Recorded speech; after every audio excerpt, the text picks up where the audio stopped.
Assalamu alaikum wa rahmatullahi ta'ala wa barakatuhu. Jama'a barkanku da sake sada da mu a cikin wannan sabon shiri. A yau shirin namu zai kawo muku ta dama ce wanda za ta taimaka wa ƙananan 'yan kasuwa a Najeriya gurin samun tallafi na gwamnatin tarayya wanda za a fara bayarwa a ranar 21 ga watan Septemba na 2020.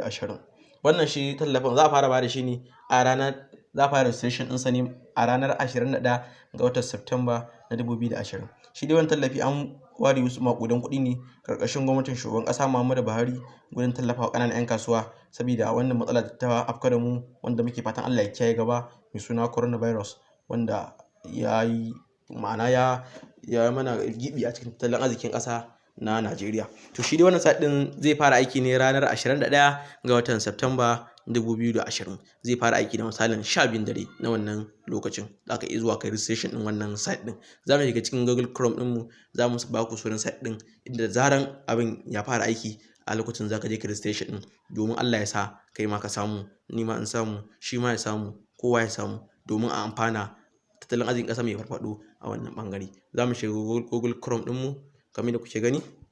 Ga sunan site ɗin, sunan shi survivalpound.ng. Za ka ce get started. Registration for payroll support begin on 21 September 2020. Sai ka faɗi. Za mu ajiye muku sunan site ɗin a description domin ku je ku clicking ɗinsa da zarar lokacin ya cika sai ku je ku registration ɗinmu. Sannan kuma da Allah kar ka manta ka je ka share ɗin wannan bidiyo domin 'yan uwa da yawa su amfana a wannan dama da ta samu daga gwamnatin tarayya ta Najeriya.